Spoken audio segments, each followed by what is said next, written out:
Dan saya bersyukur Indonesia masih ada KJ yang tidak ada di seluruh dunia kecuali di Jakarta. Yang gitu. Pertama. Yang kedua gini, dan kafir sama ateis itu nggak sama. Ya, nah, Dadang kemarin ngaku kafir, sekarang ngaku ateis. Berarti dia tidak ngerti kafir, tidak ngerti ateis, sehingga tidak sah pengakuannya sebagai kafir maupun sebagai ateis. Itu menyebabkan dia tidak ada masalah sama Allah. Allah yang mengatakan, oh Dadang ngomong apa orang paham gitu. Jadi gini, dan kalau kafir itu ada Tuhan tapi diingkari. Tapi kalau ateis, Tuhan nggak ada. Ada Tuhan tapi disekutukan, tuh namanya syirik atau musyrik. Kalau ateis itu nggak ada Tuhan. Pokoknya dalam diri seseorang Tuhan itu nggak ada. Itu namanya ateis. Nah, jadi kalau Anda mendengarkan Dadang, Anda harus mengerti makomnya. Dia itu mataul ghurur, dia itu hiasan di bumi, ya. Jadi yang penting indah dan menggembirakan. Tidak usah diukur ini Mas Murni apa KW4, enggak benar dah. Pokoknya yang penting Dadang menggembirakan. Ada seorang senior ateis juga, senior ateis di Jogja, namanya Pak Azadi Siregar, Bang Hadi, yang nulis Cintaku di Kampus Biru, itu juga sehari-hari selalu menunjukkan, memberi kesan kepada setiap orang bahwa dia tidak percaya Tuhan, bahwa dia bukan Muslim. Justru karena dia sangat Muslim, maka dia menyembunyikan keislamannya. Bahkan dia mengatakan di Katipiro dalam sebuah diskusi, dia mengatakan, kan Muhammad bilang kalau tangan kanan berbuat baik, tangan kiri jangan sampai tahu. Bahkan kalau sholat jangan sampai ketahuan Allah. Dia bilang gitu. Bang ojo banter-banter di obong omahmu, saya bilang gitu kan. Terus kemarin saya ketemu lagi, saya bilang, Bang, tapi bagaimana mungkin sholat terus Allah sampai nggak tahu? Allah kan maha tahu. Oh iya ya, Allah maha tahu ya. Jadi setiap kali Allah, waduh tahu ini, nggak jadi. Allahu Akbar, wah ketahuan, dia maha tahu nggak jadi. Akhirnya nggak ada alasan untuk sholat. Karena dia mau ikhlas sholat, jangan sampai ketahuan. Saya sholat tuh ya sholat, titik. Jangan sampai tahu siapa-siapa. Allah pun jangan sampai tahu. Tapi karena Allah maha tahu, dia ingin Allah, waduh ketahuan enggak jadi. Akhirnya gak sembahyang seumur hidup. Nah Dadang itu sejenis itu. Dadang itu pokoknya cari akal bagaimana supaya Tuhan tidak marah ketika dia tidak sholat, tidak puasa, bilang dirinya demi Tuhan saya ateis, segala macam itu kan tidak akan diterima Tuhan. Dan kamu tidak akan saya akui sebagai kafir, tidak akan saya sebagai ateis. Wong tidak logis sama sekali kamu itu. Ya sudah sana masuk surga kamu, kan gitu. Karena tidak ada alasan masukkan neraka. Apanya yang dosa apanya? Sudah miskin, kurus. Bagaimana mau memberi rizki, wong dia kemana-mana cari rizki kan gitu kan. Tadi tenang ya, beres ya. Gitu. Jadi Dadang itu hiasan hidup. Anda harus melihat dia sebagai sumber kegembiraan itu pertama. Jadi gini Mas, gini aja. Sebenarnya nanti saya akan ngomong asal kenapa kok ada judul ini. Singkat kata asal usulnya itu Kadipiro, pusatnya Ma'iyah, koordinatornya itu kasih saran. Lingkaran-lingkaran Ma'iyah di Purwokerto, di Pemalang, di Semarang, Surabaya, Jombang, Malang, Jakarta dan semuanya itu diminta untuk dua hal. Yang pertama, mengungkap kembali makna sejati dari Al-Quran mengenai jihad dan syahid. Syukur ada istilah-istilah lain, termasuk Islam itu apa, syirik itu apa, bid'ah apa, kalau bisa dielaborasi kembali, karena sudah dibiaskan dan dimanipulir habis-habisan. Nah sekarang Anda tahu orang bilang Allahu Akbar untuk nembak, Allahu Akbar untuk membunuh. Dan sekarang orang juga untuk menandakan Islamnya kan setiap kali kalimat syahadah. Supaya ketok Islam gitu kan. Dan gak karu-karuan. Istri saya Mbak Fia ke Bandung, dijebak oleh temennya, ternyata ikut pengajian ibu-ibu. Terus ibu-ibu tanya, loh Mbak Novia tinggal di mana? Di Jogja Bu. Subhanallah di Jogja. Bojoku bingung hubungannya Jogja karo subhanallah itu apa? Tinggal di Jogja kok subhanallah itu loh. Ki podo lah iya. tinggal di Jogja kok subhanallah. Itu sama dengan di TV. Ibu kok bisa di depan HI ini, aslinya saya dari Magelang Pak. Luar biasa, dari Magelang. Loh dari Magelang kok luar biasa gitu. Di Indonesia ini nanti saya akan ngomong, udah nggak ngerti bedanya permata dengan batu. Udah nggak ngerti bedanya emas dengan kerikil. Ini kunci malam hari ini. Ya, kuncinya, tapi nanti dulu. Jadi kita kembali ke subhanallah tadi. Jadi setahu saya subhanallah itu kan mengingat kesucian Allah. Maka alasannya adalah kalau kita melihat sesuatu yang kotor, kita sebut kesucian Allah, kan begitu. Ada orang korupsi subhanallah. Karena korupsi itu kotor. Kalau alhamdulillah jelaslah. Ada cewek cakep. Alhamdulillah. Gitu kan? Peres gitu. Padahal melenduk ya. Gitu. Alhamdulillah. Terus gue jadang mana aja alhamdulillahnya gitu kan. Kalau apa Ustaz? Kalau astagfirullah jelas kita menemukan yang kotor dan buruk dalam diri kita, maka kita bilang astagfirullah. Jelas, simple. Alhamdulillah sama. Tapi kalau subhanallah, apalagi Allahu Akbar, itu Anda tidak logis mengucapkan Allahu Akbar kalau Anda tidak terkagum-kagum atau terkejut atau terpana atau tergetar oleh kebesaran ciptaan Allah. Jadi gak iso demo Allahu Akbar. Lah apa ke demo Allahu Akbar? Lah apa aku sebut-sebut rek Gusti Allah dari langit ngomong gitu ngene. Lah apa aku sebut-sebut kuwi? Kamu enggak kagum apa-apa kok mau bunuh orang kok Allahu Akbar. Allahu Akbar itu kan tadi terusannya Rabbana ma khalaqta hadza batila. Jadi Allahu Akbar itu puncak perintah Allah untuk meneliti dirimu sendiri, meneliti alam, meneliti kehidupan. Terus kamu menemukan kekaguman-kekaguman luar biasa, ya Allah aku ini sudah mau jual rumah, udah nggak punya harapan. Loh ada loh teman yang nolong saya, Allahu Akbar. Kagum saya sama takdir Allah itu. Nah baru cocok Allahu Akbar. Maka kalau kamu Allahu Akbar, Allahu Akbar, Allahu Akbar. Itu kamu disuruh meneliti 1 bulan, maka iktikaf 1 bulan berpuasa, mengambil jarak dari materialisme, mengambil jarak dari mainstream. Kamu selama berpuasa, akhirnya kesucian dirimu itu menemukan hal-hal yang dahsyat dari kehendak Allah dan ciptaan Allah. Maka kamu tidak sabar untuk menunggu mengucapkan Allahu Akbar gitu. Iki meneng-meneng Allahu Akbar, ono apa Allahu Akbar? Iya nono ndas melaku dewe 5 ngono iku Allahu Akbar. Apa kaki 1000 tadi ada memedi 1000 sikil 1000 melaku gathek awak itu. Utawa ana tangan ngene iki karo nyekel nyekel tekmu iki ya. Di kamar ngene iki.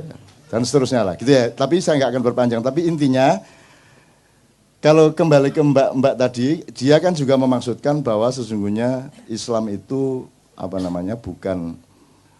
bukan sesuatu yang tidak bisa mata mengandalkan Islam. Mata diandalkan untuk jadi gini, saya tuh nggak bisa nuduh si teman saya ini kafir, wong saya nuduh dia muslim aja nggak bisa kok saya. Saya nggak punya data apapun mengenai dia. Saya bilang Ustadz muslim aja saya nggak berani kok. Jangankan saya bilang kafir, saya bilang dia muslim pun saya tidak berani. Jangankan dia, aku menyebut diriku muslim pun aku tidak berani. Karena itu prerogatifnya Allah untuk menilai aku ini muslim benar apa bukan. Lah kok saya menyebut diri saya muslim? Saya cuma berusaha. Saya berikhtiar, mudah-mudahan nanti lulus Allah. Lah kok saya ini ngafir-ngafir nanti. Itu namanya kafir. Orang yang mengkafir-kafirkan adalah orang kafir. Kenapa? Karena itu haknya Allah mengkafirkan. Karena Allah yang punya data, punya informasi, punya fakta, dan bisa melihat yang zahir maupun yang batin mengenai Islam tidaknya seseorang. Maka hanya Allah yang layak mengetahui seseorang itu muslim atau tidak muslim. Kalau ada orang mengatakan kamu kafir, itu berarti dia menutupi haknya Allah. Maka dia kafir, menutupi itu kafir. Makanya bahasa Inggrisnya cover bed, ya. Itu diambil dari bahasa Arab. Kafir itu asal-usulnya petani. Petani itu disebut kafir karena pekerjaannya menutupi tanah dengan tanaman. Terus diambil untuk istilah teologi. Jadi kafir adalah orang yang menutupi kebenaran Allah. Apalagi nggak hanya menutupi, tapi mengklaim haknya Allah dipakai oleh dirinya. Itu kafir mu'akkad dan mughaladah. Kira-kira ngono ya Rek ya. Jadi sekali lagi ya, makanya saya tidak pernah peduli Anda beragama apa. Anda otentik apa tidak gitu, Anda jujur apa tidak, begitu dok saya tahunya. Bagaimana saya tahu Anda Muslim? Apa mergo kupluan? Apa nih Muslim? Sekarang itu Masya Allah sudah sampai ke situ, kita ditipu selama 500 tahun sampai 700 tahun. Itu nanti kalau ada waktu baru kita omongkan yang 500 tahun, 700 tahun, meskipun tidak perlu eksplisit. Kita, saiki ono masjid, itu ono tulisan, yang belum khitan dilarang masuk masjid. Ika gak paham, kalau ada hukum kan harus ada prosedurnya. Harus ada perangkatnya, harus ada fasilitasnya. Terus carane ngecek uang wis sunat gurung ku ya apa? Masuk masjid, masuk ruangan, buka. Akhirnya suwe-suwe pegel, sampun Pak. Gendeng ta iki wong tak iki.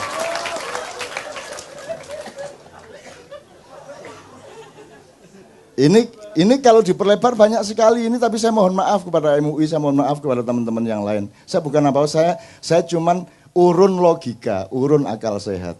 Karena sumber kesehatan hidupmu adalah jujurnya pikiranmu. Kalau engkau tidak jujur berpikir, saraf-sarafmu akan konslet dan akan menciptakan perintah-perintah yang akan membuat badanmu tidak sehat. Teman sekalian, jadi sekarang ada sertifikasi arah kiblat, coba. Ya apa gara-gara ini? Iya kok kiblat itu jelas. Mana ada orang sholat di Indonesia ngadep kiblat? Nggak ada.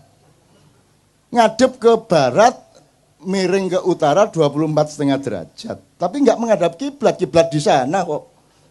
Arab di sana Mas, dari sana Mas, di sana Mas. Sembayang ini ya.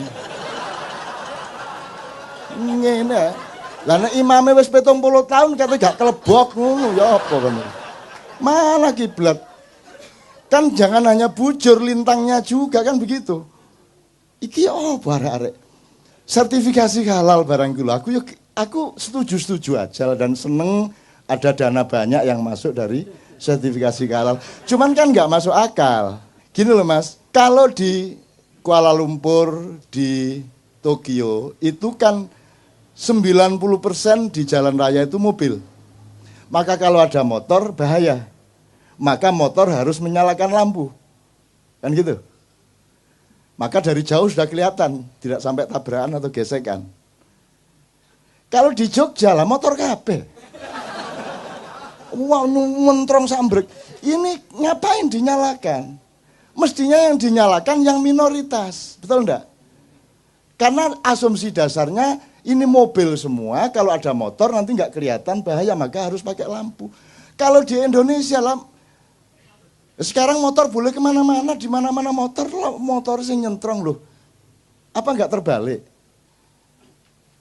Di Amerika mayoritasnya tidak Muslim, maka asumsi dasarnya makanan itu haram, maka dibutuhkan sertifikasi halal. Di Indonesia mayoritas Muslim, semua makanan relatif halal, maka yang dibutuhkan sertifikasi haram. Gimana sih?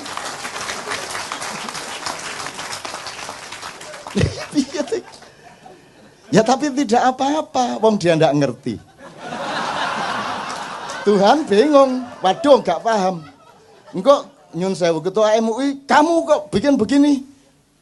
Kenapa? Kan seharusnya sertifikasi haram, kok halal? Loh ngoten ta? Mboten ngertos ya kula. Akhirnya masuk surga, wis mlebu wong gak paham kon gitu. Enak pokoknya. Jadi jadilah orang sebodoh-bodohnya orang, sehingga Anda tidak ada alasan pada dirimu untuk dimasukkan neraka. Begitu si siapa jenenge malaikat Malik mau menyeret, sebentar, apa ini kok saya dimasukkan neraka? Loh kamu dulu kan nandatangani surat sertifikasi halal, seharusnya kan haram. Loh kok ngoten? Loh gini loh, terus apa jenenge, terus malaikat Malik ngekei makalah ini loh, lihat makalahnya gini. Ini seperti motor dan mobil, halal dan haram gini. Wah ngoten ta. Wah mboten kondo biyen-biyen sampean. Mboten roh kula. Akhirnya wis mlebu swarga, gak masalah. Jadi tak dongakno semua mlebu swarga. Gitu loh. Kon iku karo swarga cek kepincrute kon iku. Swarga karo Indonesia iki padha. Wis ngene iki swarga iku kira-kira. Pokoke angger atimu ngene iki berarti wis swarga. Gitu loh, tenang aja. Bahkan di sana nanti agak masih meragukan saya itu. Arep dangdut tuku kaset ning ndi?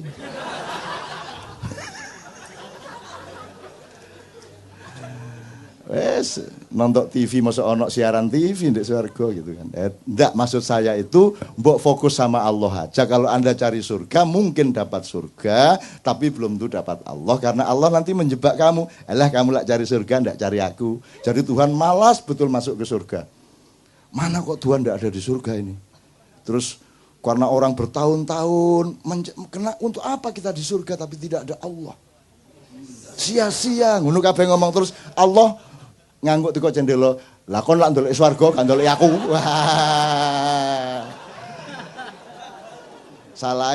Kalau kamu cari Allah, hadiahnya surga. Jadi cari Allah aja. Ruwet itu cari surga itu, ruwet. Udah enggak, cari Allah aja. Nah, oke, saya kembalikan ke kafir-kafir tadi gini.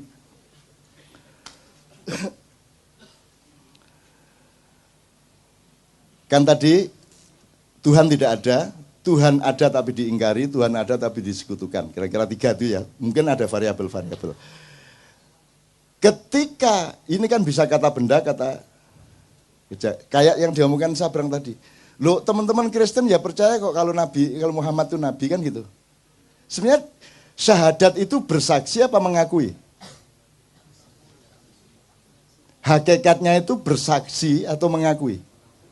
Mengakui toh. Lah saiki kanca-kanca sing jarene nang Islam ki ya ngakoni lho nek Gusti Allah iku ya iko, ya toh. Muhammad iku ya nabi. Nek menurut Sabrang, nek ngono Islam bisa. Gitu loh. Kan tidak ada syarat Muhammadur Rasulullah wa Isa Rasulullah wa mulega atik ngono. Zulkifli, Zulkarnain gak ruwet sadate dawa ngono kok. Nah, syahadat itu formal apa substansial? Substansial. Kalau substansial kan tidak tergantung kamu mengucapkan apa tidak. Sebab kalau harus mengucapkan ini tidak berlaku untuk orang bisu. Mangkel wong bisu.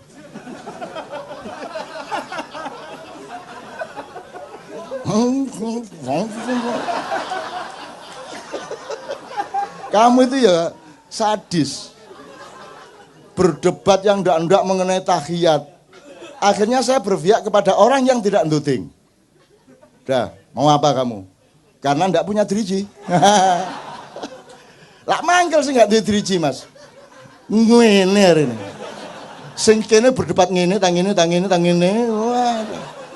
Kamu itu kalau berdebat itu mbok yang mikir-mikir kiri kanan.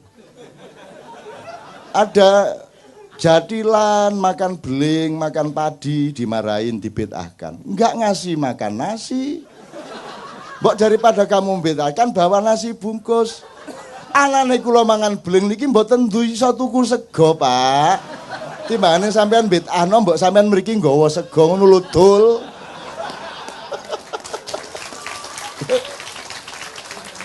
Jadi orang tidak pernah berpikir agama dengan dimensi sosial. Orang tidak pernah berpikir agama dengan dimensi budaya. Orang tidak pernah berpikir agama dengan dimensi psikologi, hati, nurani, perasaan.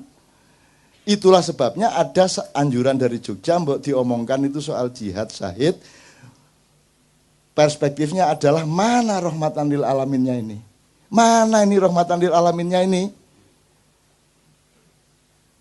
Mana? Di Timur Tengah sampai Sumba, sampai mana rahmatan lil alaminnya mana? Loh kalau Islam bukan rahmatan lil alamin itu terus Islam cap apa? Cap gome. Gitu loh. Pokoknya di Jogja 17-an besok judulnya rahmatan lil alaminnya mana? Itu judulnya. Karena di sana kurang intelektual, kurang akademis. Kalau di sini kan ateisme agama. Gitu. Nah di Jogja rahmatan lil alaminnya mana? Ngono ceritanya. Nanti bulan depan mudah-mudahan bisa kita informasikan ini kita sedang memasuki gerbang rahmatan lil alamin, tetapi Anda harus lebih menderita paling tidak 10 tahun lagi. Tidak apa-apa. Dan nanti ada yang lebih parah dari Jokowi. Ada yang lebih parah dari yang sekarang Anda gelisah dan cemas. Anda harus siap. Anda harus siap, orang maknya harus siap bahwa hidup ini tidak sama dengan yang kamu inginkan, tidak sama dengan yang kamu pikirkan. Bahkan hidup ini berlangsung sebagaimana yang kamu paling benci dan paling jijik. Mau apa kamu? Terus berdoa kamu sama Tuhan. Terus Tuhan bilang, apa dungo-dungo, nek pas susah dungo kon yo. Engko nek wis oleh duit langsung nang kafe. Gak dungo nang aku gitu. Ya Tuhan sih gak ngomong gitu, itu kan cara saya merepresentasikan Tuhan. Tuhan sih tan kinoyo ngopo, tan kino kiniro ya laisa kamitsli syai'un. Jadi tidak mungkin saya menggambarkan Tuhan, itu gambaran saya tentang Tuhan. Jadi sama dengan ateis itu tidak ada, yang dia tolak itu bukan Tuhan, yang dia tolak itu ya informasi tentang Tuhan yang sampai ke dia.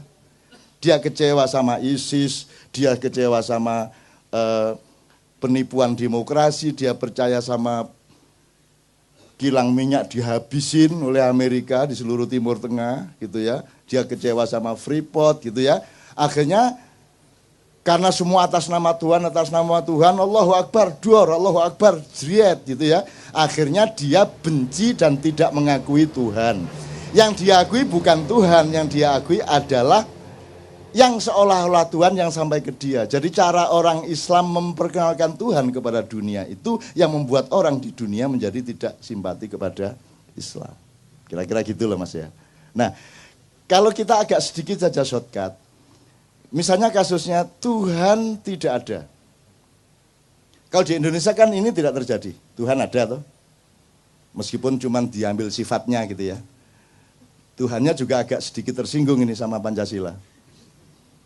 Loh ini kan satu-satunya negara yang bertuhan. Tuhan apa? Jadi Tuhan gitu. Tuhan apa? Ketuhanan kok Tuhan. Emang sama putih sama keputihan. Ngono kuwi. Enak aja loh, gitu. Mana Tuhannya? Kan ketuhanan. Yang kamu ambil cuman sifatku. Tapi bukan diriku. Sana berdoa sama sifatku sana, tidak kepadaku. Wah, nek Gusti Allah ngomong piye? Kamu hanya suka manisnya tapi kamu tidak mengakui gulanya. Nah, ngono rek. Kamu hanya butuh hangatnya tapi kamu tidak ingat listriknya. Kamu tidak ingat api. Ketuhanan diambil sifatnya tok. Ibarat sapi dijupuk buntute tok wancane dodol sop buntut. Dadi ono sapi liwat ketok crek gitu. Sapi liwat ketok gitu kan. Nyeneng wong Indonesia ini. Media masanya dia dulu tuh ya kerjanya motong sop buntut itu. Pokoknya dari sapi yang diambil buntutnya, kan karena lagu buntutnya. Jadi dari wanita yang diambil pantatnya sama susunya. Dangdut kan begitu. Dangdut kan pertama penting pemain musiknya bareng-bareng, lama-lama untuk apa musiknya? Oh yang penting penyanyinya. Akhirnya musiknya cukup tape recorder ya gitu ya. Oke. Setelah itu lama-lama untuk apa? Penyanyinya, oh yang penting pantatnya. Goyang ini, goyang itu. Gitu. Akhirnya rainnya gak penting. Jadi suatu hari petunjukan Branduki mek ono bokong tok kayak. Bokong. Ada bunyi musik terus bokong, muter. Wes ndak penting perutnya, ndak penting pokoknya ono bokong. Jadi kita tuh makin lama makin memperhinakan diri, mempersempit diri, mengkotak-kotakkan diri seperti itu teman sekalian. Oke. Senengnya oleh bokong. Lah ya daripada repot-repot tuh ndak penting kok wajahnya Inul ndak penting toh. Dulu zaman awal dulu wajahnya Inul ndak penting kok, wajahnya kayak apapun ndak masalah, yang penting pantatnya ngebor. Kan begitu. Jadi nek ngono ya wis lah, bokong ae wis. Dadi nek iso TV ku pokoke nek syuting bokonge tok. Dadi bokong tok apik itu. Mbok sudah pragmatis seperti itu. Tuh. Nah, oke, sekarang agak lebih serius dikit. Saya coba potong-potong. Kalau Tuhan tidak ada kan tidak terjadi di Indonesia. Pokoknya ele-ele, pokoknya anggap Tuhan ada. Sekarang Tuhan ada tapi diingkari. Atau Tuhan dianggap tidak ada. Variabelnya ya. Kalau ada sebuah rapat anggaran dan Tuhan tidak diingat oleh orang yang rapat anggaran, berarti ateis itu rapat. Benar nggak? Kalau ada presiden mengambil keputusan dan selama dia memproses kemudian mengambil keputusan itu dia tidak melibatkan Tuhan sebagai pertimbangannya, berarti ateis dia. Karena ateisme itu sebenarnya adalah dinamika kata kerja. Kapan ada Tuhan, Anda tidak ateis. Kapan Tuhan tidak Anda libatkan, berarti Tuhan tidak ada, Anda tidak libatkan. Nah sekarang saya tanya sama Anda semua. Kadar ateisme politik kita itu seberapa?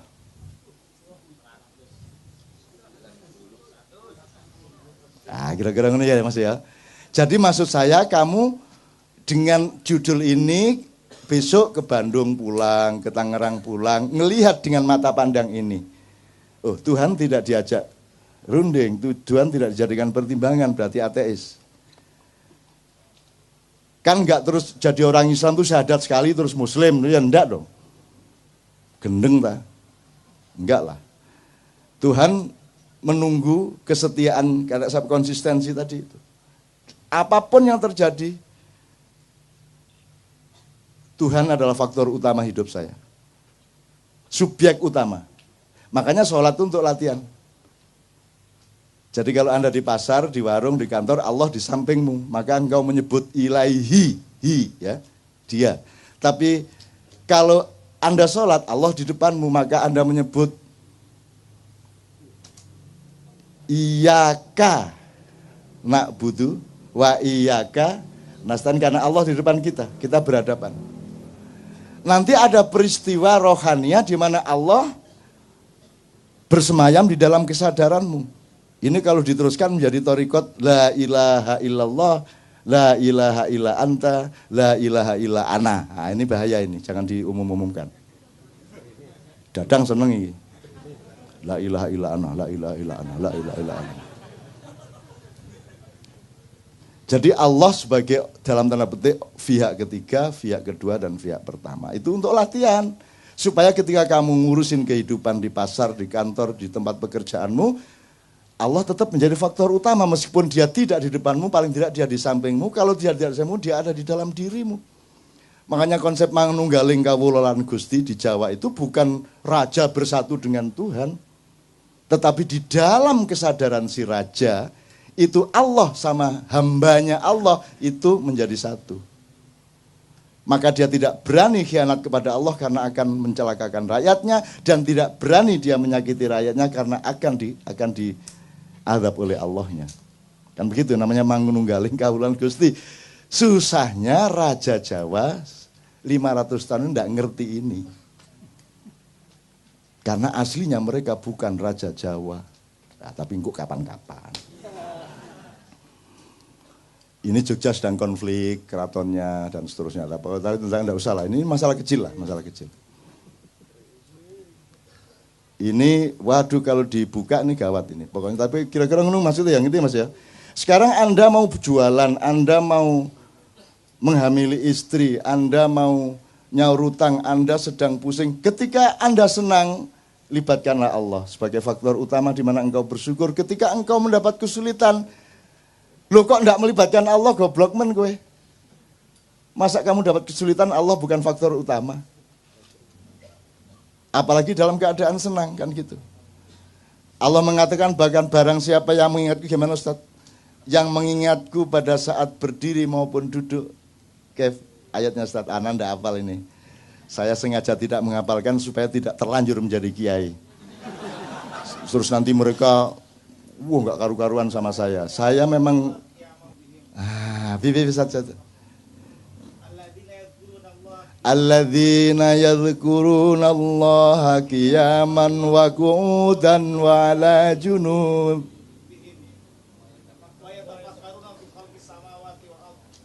Loh, toh. Jadi Anda sekarang tahu toh bahwa yang di panggung jangan dianggap lebih soleh daripada yang di bawah panggung.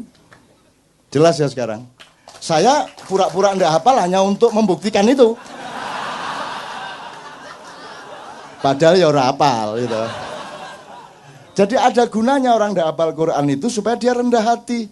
Salah satu bahaya orang hafal Quran adalah dia menjadi tinggi hati. Saya tidak mengatakan jelek, bagus. Tapi jangan kehilangan kerendahan hati. Kamu mentang-mentang punya ayat, tahu ayat ini, kamu menjadi tinggi hati. Ini ilmu maknya dasar kok. Orang pinter jadi sombong, orang kaya jadi sombong, orang berkuasa jadi sombong.